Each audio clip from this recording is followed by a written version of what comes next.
The bells of the convent tolled for the last time on October 14th, 1479.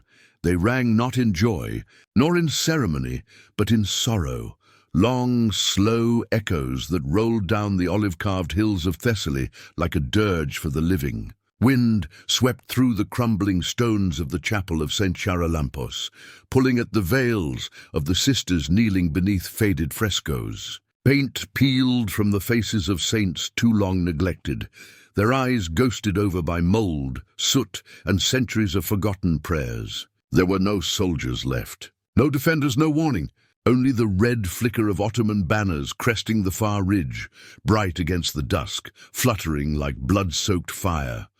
Inside the chapel, the air was thick with incense and dread. The abbess, Sister Eleni of Lissa, stood at the altar, a silver crucifix clutched between her thin hands. Her voice was low, steady, not for courage but for clarity. "If they breach our walls," she whispered, "keep your vows where they cannot reach. In your hearts, beneath your ribs, where no blade can touch." But she was wrong. By sundown, the first stones of the convent collapsed beneath cannon fire, Ottoman artillery rolling like thunder over consecrated ground. The gates, carved with old Byzantine script, didn't splinter, they shattered. Holy ground, once spared in the chaos of lesser wars, was no longer sacred. It was strategic, a message to the empire. Convents were no longer untouchable sanctuaries. They were symbols of defiance, proof that the cross still dared to rise in soil claimed by the crescent. The hymns that once filled those halls were silenced, replaced with iron and screams. No quarter, no hesitation. Inside, the nuns hid what relics they could. A chalice, a broken icon, the bone of a martyr sealed beneath a tile beneath the altar. They wrapped them in cloth and buried them beneath the floorboards, as if hiding a child from fire. But the soldiers weren't after silver or sanctity. They were after witnesses. They wanted proof, not just of victory, but of spiritual obliteration. To crush not just bodies, but belief. By nightfall, the survivors, 22 women, were herded into the stone courtyard. Torchlight turned their white robes into molten gold and deep shadow. Eyes hollowed, lips cracked, but they stood, still. A final act of resistance. The captain approached, not young, not old, expressionless beneath the steel of his helm. He demanded surrender, a public renunciation. He offered mercy for words. Abbess Eleni did not blink. She raised the silver crucifix and whispered, "I have already given my life." "What else can you take?" He paused, a breath, a blink, then turned without answer and left her to his men. What followed was not recorded in full. Not by the empire, not by the church. Even the Ottoman scribes, who glorified conquest, reduced it to a single bloodless phrase, discipline administered to the defiant. But the village below the hill knew. They saw the smoke before the dawn. They watched Ottoman flags rise from the bell tower that once called for vespers. The chapel was ash. The cross that once stood above it, gone, and yet in that courtyard a sound, not screaming, singing, bound in rope, barefoot, soot-stained. The nuns began to chant, not a hymn of mourning, but of defiance. Agnus Dei, qui tollis peccata mundi, miserere nobis, the Lamb of God who takes away the sins of the world. Have mercy on us. Their voices trembled but did not break. The air itself seemed to shudder. The soldiers were unnerved. A captain swore under his breath. These were not cries of despair. They were declarations, each note a refusal, and that was when the Ottomans realized these women were no longer nuns. They were weapons, weapons forged in silence, in ritual, in belief, not in steel, but in something the empire feared far more. Conviction. Before the sun rose fully, the survivors were bound and driven from the ruins, dragged from the smouldering skeleton of their convent. 22 women, robes torn, eyes unyielding, no longer prisoners, symbols. They were to be paraded south toward the coast, toward Volos, where Ottoman ships waited, not to grant mercy, but to display dominion. Not as cargo, but as proof that even sacred walls could fall. That even virgins could bleed, that even faith could be conquered. The road south from Thessaly was dust and heat, even in the dying light of autumn. For 7 days and 7 nights, the 22 women were driven down rocky paths carved into the hills, past groves of olive and fig that whispered nothing of mercy. The sun did not spare them. It beat down without care. They were barefoot, shackled at the ankles with iron rings that clinked against stone with every step, a grim procession of holiness undone. They did not weep. Not one. The youngest among them, Sister Magdalena, barely more than 16, stumbled more than once. Her lips were cracked, her cheeks sunken. But when she collapsed on the 3rd day, another nun, Sister Vasiliki, older, heavier, eyes swollen, nearly shut, lifted Magdalena's veil from the dust, brushed it clean and placed it gently back on her head. A small act, but it meant something. The soldiers did not understand. To them, the gesture was madness. To the sisters, it was dignity. Behind them, the mountains burned with the smoke of other towns, other sanctuaries. The Ottomans were not simply conquering, they were cleansing, erasing every trace of the cross from these hills. The women of the convent of St. Charalampos were not just captives. They were warnings in white robes. They were the future of what awaited all who resisted. At night they were corralled like livestock. The horsemen pitched no tents. The sisters slept on cold earth beneath a sky that offered stars, but no comfort. If one of them spoke, it was only in whisper, fragments of psalms, pieces of Latin prayers. Words were all they had left. By the 6th day their bodies were wrecked, feet blistered, shoulders raw from beatings and exposure. Yet something unbroken shimmered beneath the exhaustion. It wasn't strength. It was stillness, a refusal to scream, to beg, to speak Ottoman commands. Even their captors had begun to grow uneasy. Soldiers joked louder, laughed harder, cracked whips just to hear the sound, but the women would not cry out. Their silence became something dangerous. On the morning of the 7th day, the coast came into view, Volos, once a peaceful harbor, now a nest of galleys flying the empire's red and gold insignia. Smoke from the forges drifted over the port like fog. Crates of spices, silk, and coins lined the dock, and among them, cages.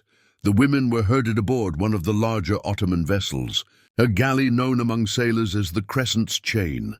Its hull was stained with salt and blood, and its benches polished by the backs of slaves. The sisters were chained to the same wooden planks where pirates, rebels, and criminals had sat before them. The sea greeted them with cold wind and spitting rain. The sails snapped overhead. As the ropes pulled taut and the oars began their rhythm, the land of Greece faded behind them, stone by stone, memory by memory. Sister Magdalena cried then for the first and only time. Not loudly, just a sound, like breath catching on ash. None of the soldiers noticed, but the women heard. That night, as waves battered the ship and hunger twisted through their bellies like glass, Magdalena began to whisper. A psalm. The rhythm of it was uneven, broken by salt and sobs. Yea, though I walk through the valley. The other sisters turned. Even the Greek prisoners chained beside them fell silent. Of the shadow of death. One by one they joined her. No harmony, no choir. Just faith, clawed from the jaws of oblivion. By the 9th day, the ship met a storm. Lightning tore the sky apart like paper. Water surged over the deck. The guards tied themselves to masts, shouting prayers to their own god. The women did not scream. They sang. When the storm broke, silence fell over the galley. Not reverence, not relief. Just the hollow hush of men who'd seen something they couldn't explain. Something that refused to die. On the 12th day, Constantinople rose from the sea like a dream carved in stone and brass. Minarets pierced the sky. Domes shimmered with morning light. It was beautiful in the way a sword is beautiful before it strikes. The women did not flinch. They were marched off the ship and paraded through the capital like relics, proof of conquest. People stopped to stare. Mothers shielded children's eyes. Shopkeepers crossed themselves when they saw the black bruises on the sisters' wrists. Even in this city of conquest, Christian nuns among the captured was something rare and deeply unsettling. As they passed beneath the arch of Blackernay, Sister Magdalena looked up.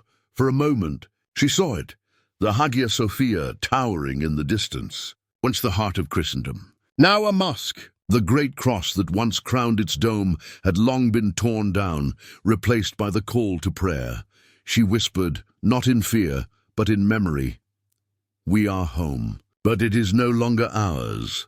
The road ended at the gates of the Topkapı Palace. There, the empire's silence waited, a silence worse than chains, a silence shaped like a throne. Inside the Topkapı Palace, there was no shouting, no beatings, no commands barked in fury, just the sound of sandals on polished marble and the cold hush of something far more dangerous than anger. Order. The 22 sisters were led through narrow stone, corridors beneath archways gilded with Quranic calligraphy. Every inch of the palace breathed power. From the gardens above, where peacocks preened and eunuchs whispered secrets, to the subterranean halls below, where voices went to die. No screams, no wails, only footsteps and breath, the kind of silence that made prayers echo too loudly.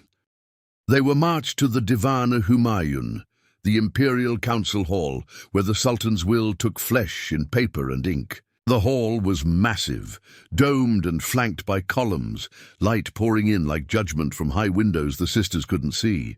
At its center sat the Grand Vizier, robed in sable and silk, eyes sharp as the scimitar at his side. To his left, the scribes waited, young men with quills, ink and parchment, trained to document not merely facts but intent. What was said, what was meant, and what was left unspoken. These records would become part of the palace archive, buried behind layers of wax seals and imperial edicts. The empire didn't always need swords to erase truth. Sometimes it used silence and bureaucracy. The sisters stood, barefoot and torn, before them. None wept. Their habits were ragged, stained with sea, soot and blood, their hair tangled. But they stood in rows, still as tombstones. A translator stepped forward. Through him, the Grand Vizier announced the Sultan's mercy. Each woman would be offered a new life, a new name, a new faith. Convert, and they would be given food, shelter and peace within the palace walls. Refuse, and they would face the discipline of defiance. No further explanation. It didn't need one. Everyone knew what that meant. Sister Magdalena trembled. She was barely standing. The days of marching, the storm, the chains. She had endured, but just barely. She stared down at her feet, as though the marble itself might open and swallow her. The Grand Vizier's gaze lingered on her, perhaps sensing she was the weak link. Before he could speak again, Sister Dearest stepped forward. She had once been a teacher. In another life, before the convent, she had seen 3 wars, 2 emperors, and the slow rot of Rome from within. Her voice cracked, but carried. "My lord," she said in Greek, "you may rename us, but you cannot rewrite the prayers we carry. They are not yours to shape." The translator hesitated, uncertain whether to speak such blasphemy aloud. When he did, the vizier did not move. His expression remained blank. Then he spoke, slowly. Prayers fade when the tongue forgets how to speak them. With a flick of his hand, the decision was made. They were not to be executed. That would be too simple. Instead, they were sentenced to disappearance. Not buried, not remembered, just removed. From the council hall, they were led not to a dungeon, but down, beneath the palace gardens, below the tiled fountains and domed ceilings, into the stone gut of the empire. Hallways no sunlight touched. No mosaics, no gold, just cold stone and torchlight. They were stripped of their habits, forced into coarse garments that itched and stank of ash. Their crucifixes were taken, their hair cut. They were no longer nuns. They were servants, but not even common servants. They were labeled as unclassified captives, too stubborn to convert, too sacred to kill. A bureaucratic problem disguised as mercy. Their new home was a stone chamber with a slit in the wall, barely wide enough to tell night from day. There were no beds, just straw, no names, just numbers painted on the wall beside where they slept. They were told they would clean, sew, feed fires, scrub linens. Nothing more, nothing less. It was designed to crush them, but the Ottomans underestimated what it meant to wear the veil of the cross. These were women who had already taken vows of silence. of discipline, of self-denial. Cold, hunger, darkness, these were not punishments. They were familiar. Even here, beneath the beating heart of the empire, they began to adapt. At night they prayed in whispers. Not aloud, just lips moving in darkness. Sister Helena carved a small cross into the clay wall behind the water basin, hidden behind a washcloth. Sister Agape traced the Beatitudes into the dust beneath her straw mat with her toe. And Sister Magdalena, fragile as she was, began to remember pieces of scripture. Not whole passages, just phrases, just enough to keep breathing. Their bodies ached, but their faith refused to break. One day, a young palace boy delivering oil ran from the chamber pale-faced, muttering that the foreign women had no voices, but still spoke through walls. He refused to return. The servants began to whisper. They called the sisters ghosts, saints, cursed women, holy women. They didn't know which, only that they were not like other prisoners. In time, even the guards began to speak of them in hushed tones, not out of reverence. But fear and the empire, ever watchful, took notice. That was when the second stage began, not with chains or whips, but with kindness. At first, the sisters thought it was a mistake. On the cold stone floor beside their straw mats, someone had left a small bowl of fresh olives, plump, glossy, seasoned with herbs, a handful of figs, a piece of crusty bread still warm at the center. They hadn't tasted warmth in weeks.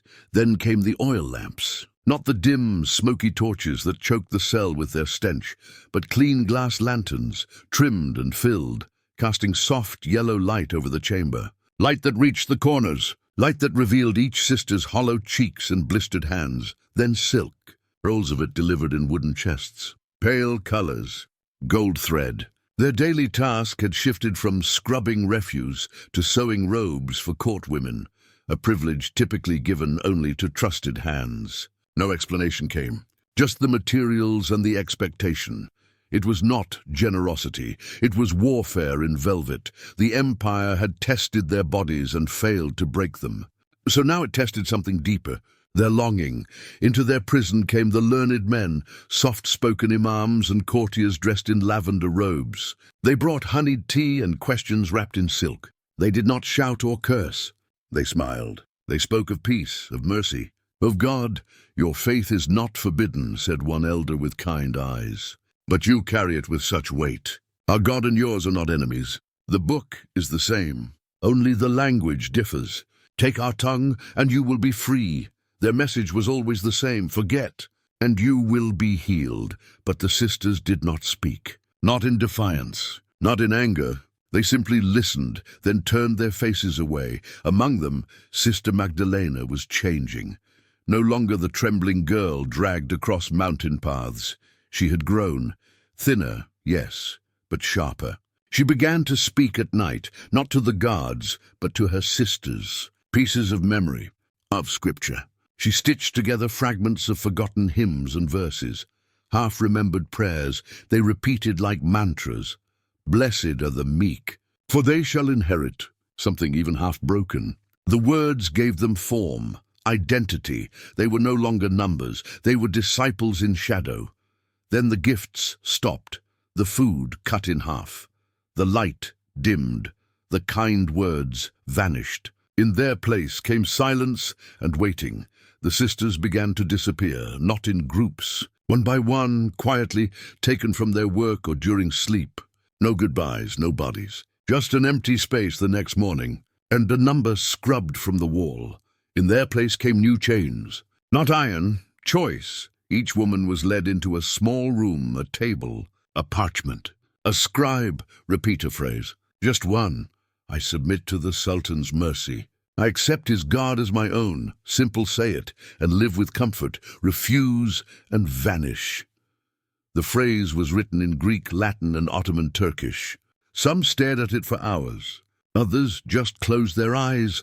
The twins from Corfu, Sister Elena and Sister Theodora, were the first to say the words. No shame, no tears, just hunger and exhaustion. When they returned to the palace halls, they wore new garments.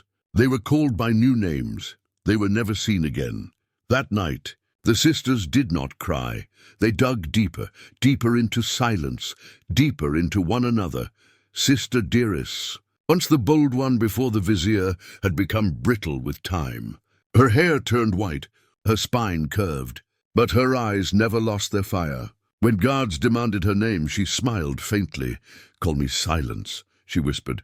That name spread like wildfire. Not among the guards, but among the sisters. They stopped responding to their captors altogether. When called, they stood. When ordered, they moved, but no words. No names, no sound. In silence they found power. In obedience without surrender, they became more than prisoners. They became myth. Palace guards began to whisper about the foreign women who never spoke, never broke, never begged. Servants refused to enter their chambers after dark. Some claimed to hear whispers, chanting in languages no longer spoken. The scribes recorded the captives as unproductive, failed conversions, useless. But in the shadowed corners of the palace, they were becoming something else.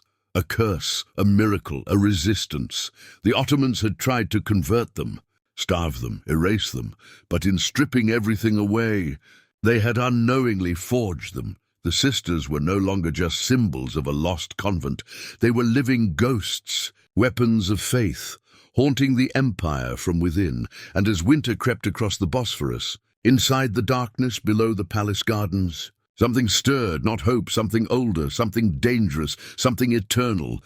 It began with a breath, not a miracle, not a sign, just a breath held too long and finally released into the dark. Sister Magdalena had been staring at the wall again, stone as cold and unyielding as ever. But this time her fingers moved, scratching, not in madness but in memory. She traced a circle first, then a slash through it, a symbol, a name without letters, a bird, one for herself, one for Sister Dearest, one for Sister Agape. She could not write names, not openly. The guards might have recognized them from interrogation reports, but symbols, they were safer, small enough to overlook, powerful enough to mean something. Each night, after the others had curled into silence, Magdalena crawled to the wall and added one more. A flame for the fallen, a bird for the living, a star for those taken whose fate remained unknown. The other sisters began to understand. One by one they added their own, a drop of water, a loaf of bread, a small tree, shapes only they knew. Soon the wall bloomed in charcoal and soot, a secret archive of survival. They had been forgotten by history, erased from scrolls and court records, but here they existed again, not as prisoners, not as converts, as sisters. And then, in the 41st night of their captivity, they found it, an old sealed archway half buried in dust behind broken amphorae and a crumbling cistern. At first it looked like nothing, just another part of the palace foundation. But Sister Helena felt the shift in air when she passed it, the faint smell of stone dust and memory. Together, 5 of them dug, not with tools, but with broken pottery and bare hands. It took them days. On the 6th night, the stones gave way. Beyond the passage was a small chamber, no more than 10 feet across, cold, hollow, empty, but to them it was sacred. They didn't speak. They didn't cheer, they simply knelt. This room, this hidden space, became their chapel, a sanctuary not ordained by bishops or blessed by holy oil, but consecrated in silence by women who had refused to die. From scraps of linen stolen from laundry rooms, they fashioned an altar cloth. They broke pieces of mirror to reflect candlelight like stars. They hollowed out a ledge and placed a single piece of coal on it, dark and unburned, a symbol of the cross.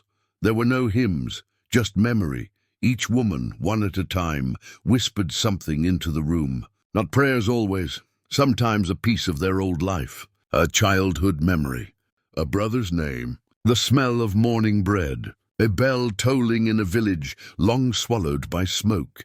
These were their new psalms, their gospel of remembrance. Sister Magdalena, whose body had weakened but whose spirit now stood like iron, began leading them in a ritual. Every 7th night they gathered. Each left behind one token, real or imagined. A prayer, a symbol, a song. Then they returned to silence.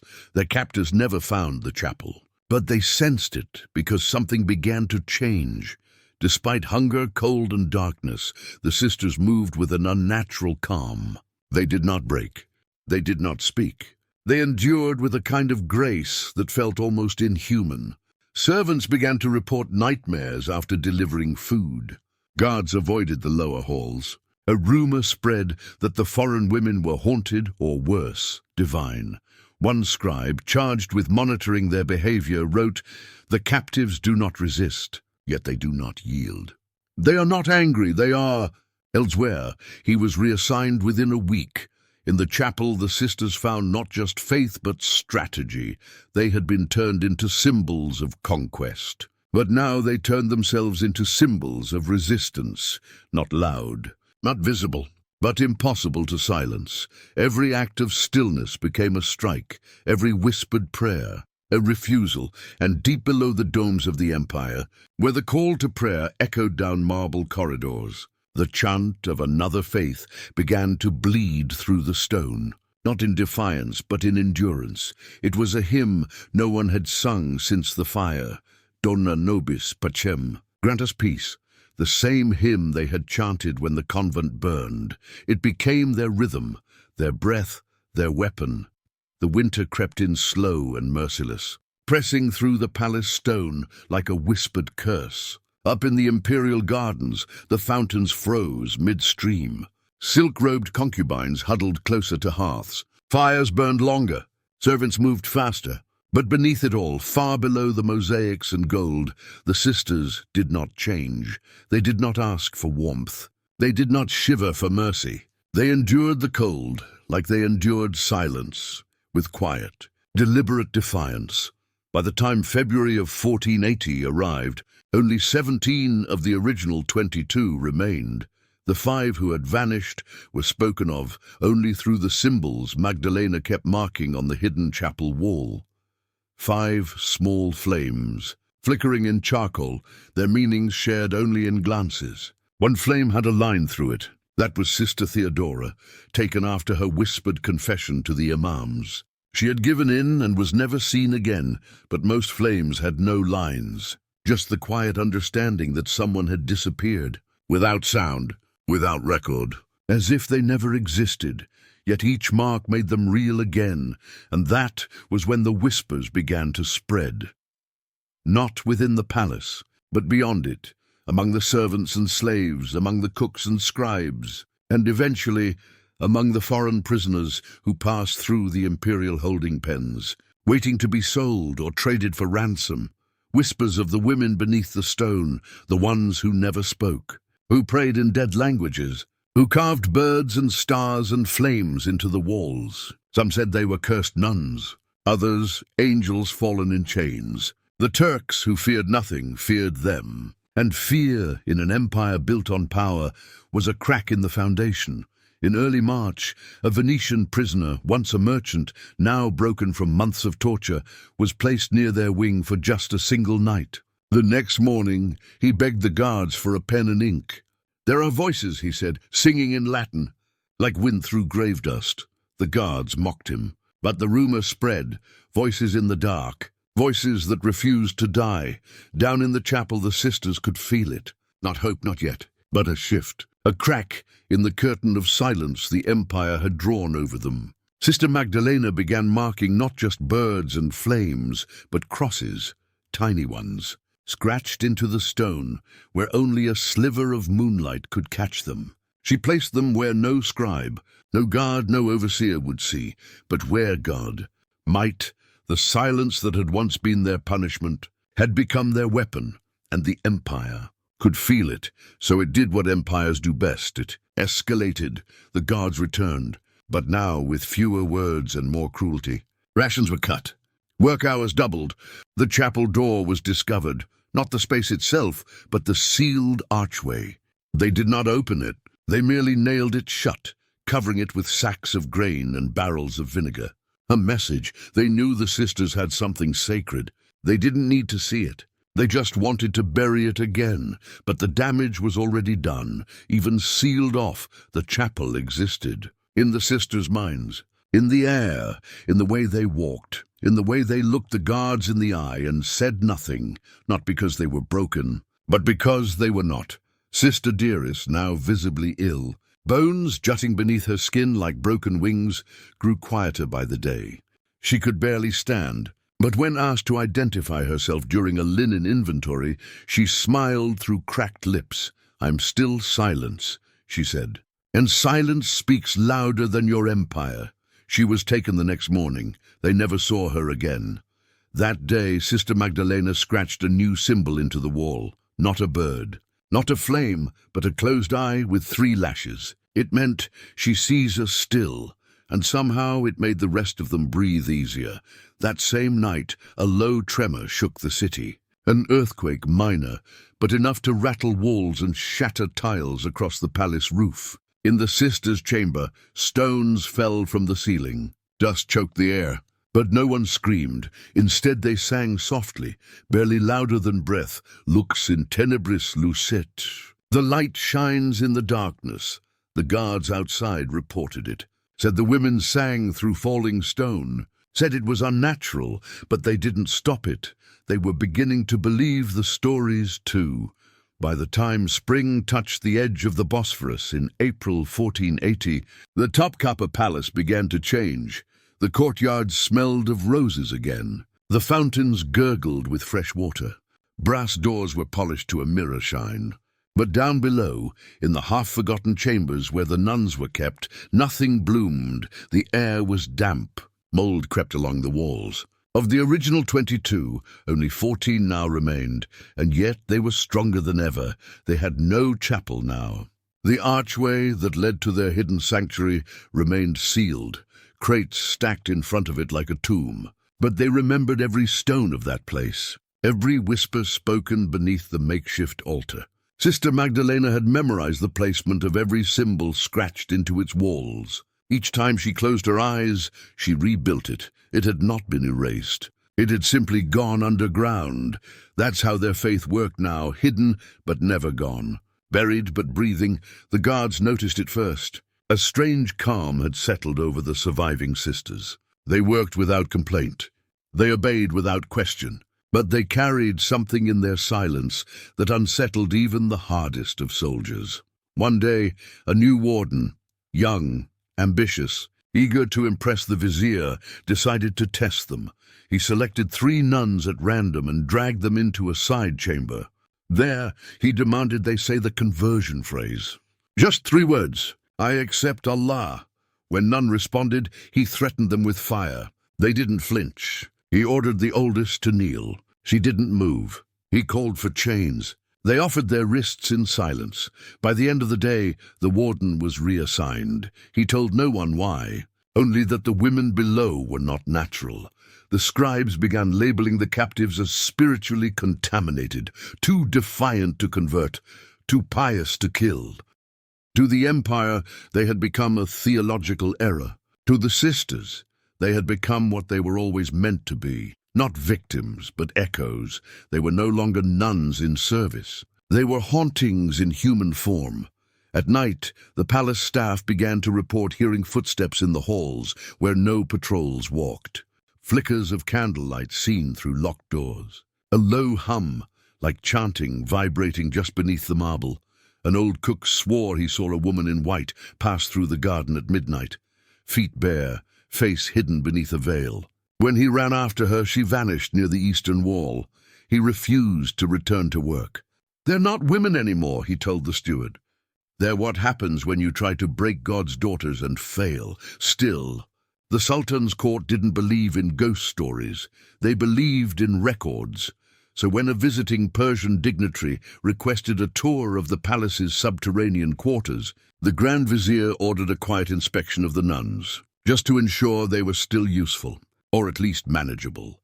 The guards entered their chamber unannounced, but the women were waiting, lined in a single row, standing barefoot on the cold stone, each with her head bowed, hands clasped, not speaking, not blinking. The guards hesitated. One, a seasoned soldier from the Albanian frontier, took a step forward. "State your names," he barked. No one moved. He repeated the order, still nothing. Then he asked a third time, his voice now louder, his hand resting on the hilt of his blade. Sister Magdalena raised her eyes.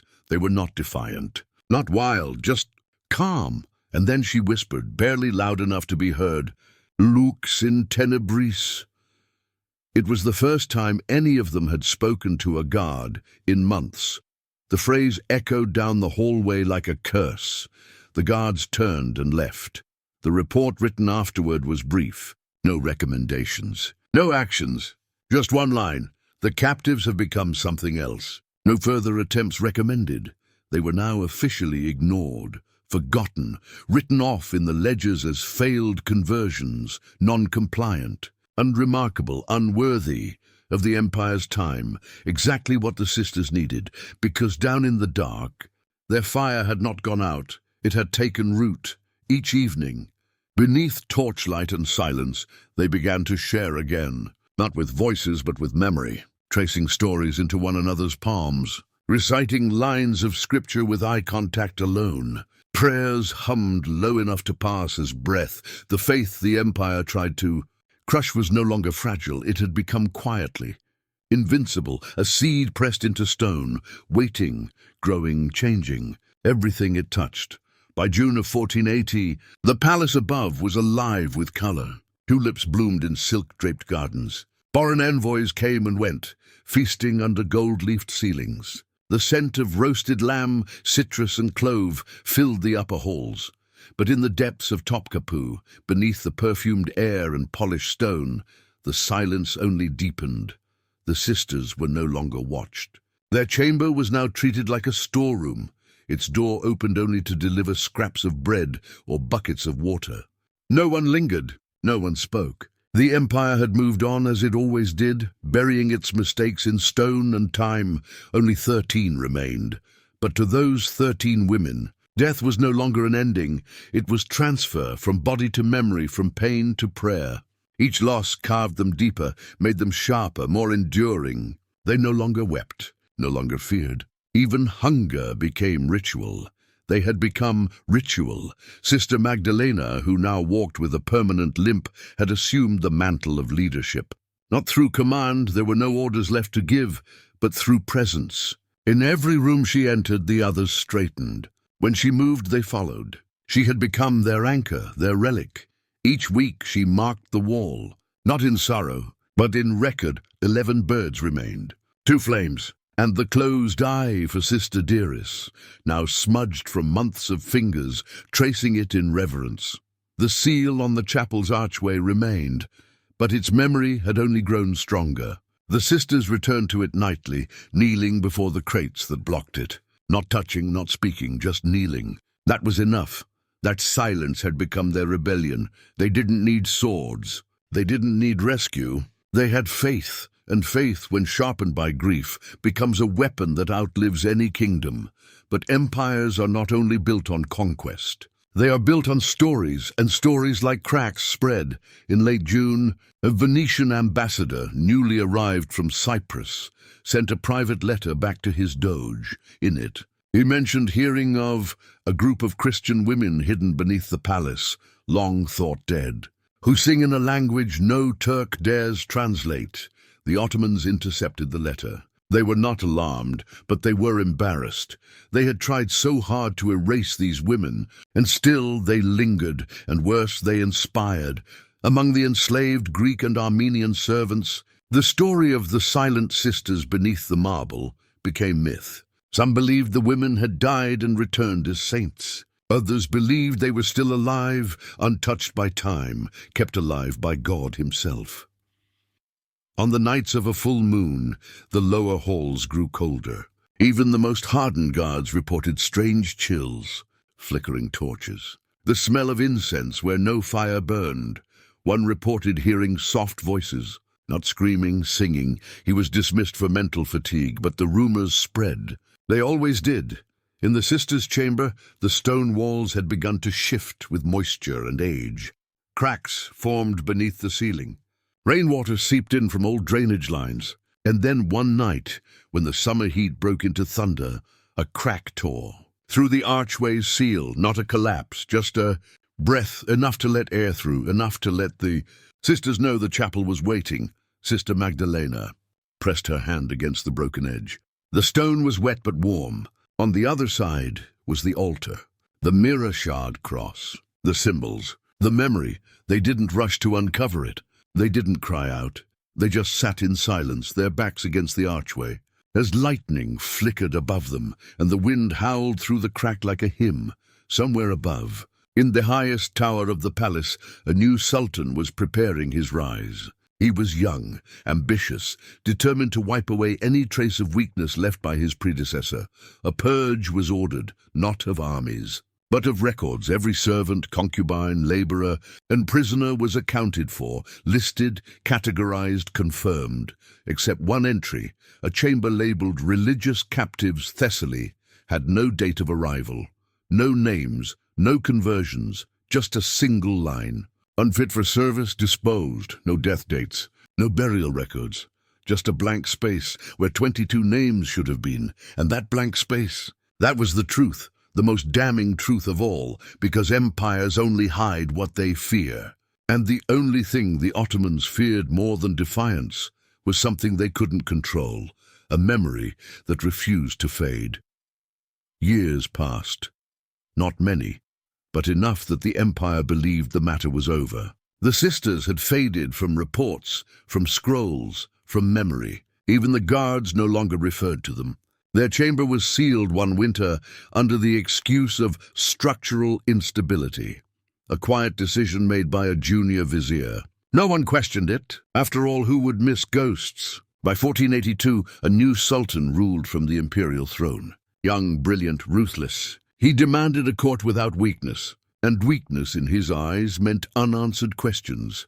He ordered a fresh audit of the palace foundation, servants, couriers, even forgotten chambers like the one that once held the sisters. Inspectors arrived with scrolls and wax seals, expecting to find dust and old linens. What they found was a sealed room, cracked at the archway, quiet. Inside, nothing.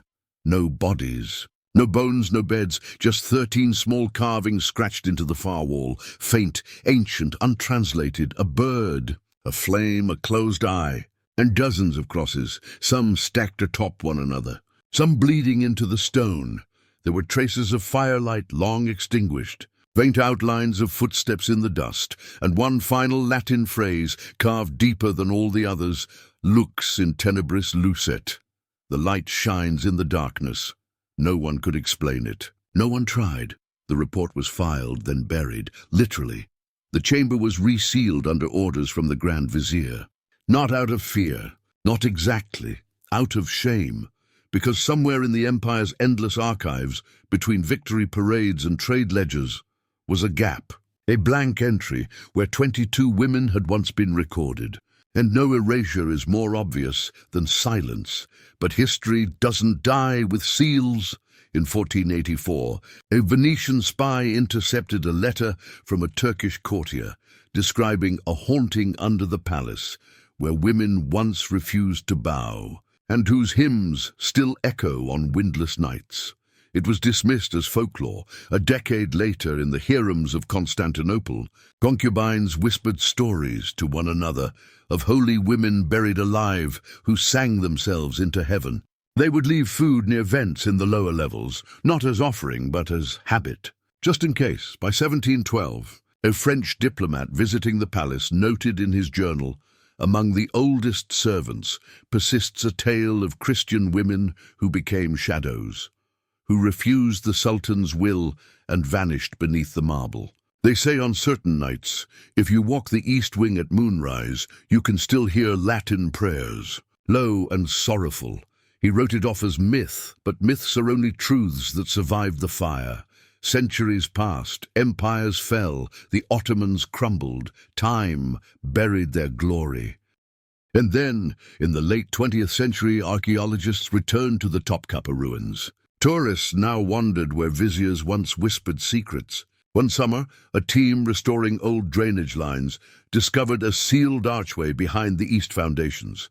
Inside, they found a narrow stone chamber, Carvings lined the walls. Symbols scorched into the stone with soot. Birds, flames, stars. A rough altar. Shards of glass arranged like a cross. Pieces of linen preserved behind fallen bricks. The scent of incense still faint in the air, centuries later. At the center, carved deeper than all else, was a phrase scratched into blackened stone. We were not forgotten. We remembered ourselves. In the official excavation notes, the chamber was classified as an undocumented Christian crypt, possibly pre-Ottoman. But among the researchers, whispers began to spread. They spoke of the voices. Strange recordings captured in the chamber. Faint sounds. Not screams, not wind, singing Latin low and steady. Agnus Dei. Qui tollis peccata mundi. Miserere nobis. The same hymn that had once risen from a burning convent in the hills of Thessaly. The story was never published in the official journals. Too speculative, too controversial. But those who had stepped into the chamber felt it. Something lingered there, not ghosts, not saints, survivors. And today, if you walk the east wing of the Topkapı Palace ruins alone, you might find a crack in the stone, thin, easily missed. You might kneel, press your ear to it, and if you listen long enough, through the layers of dust, silence, and empire, you might still hear them, not crying, not begging, just praying. Their voices low, unbroken, still speaking, still resisting, still there.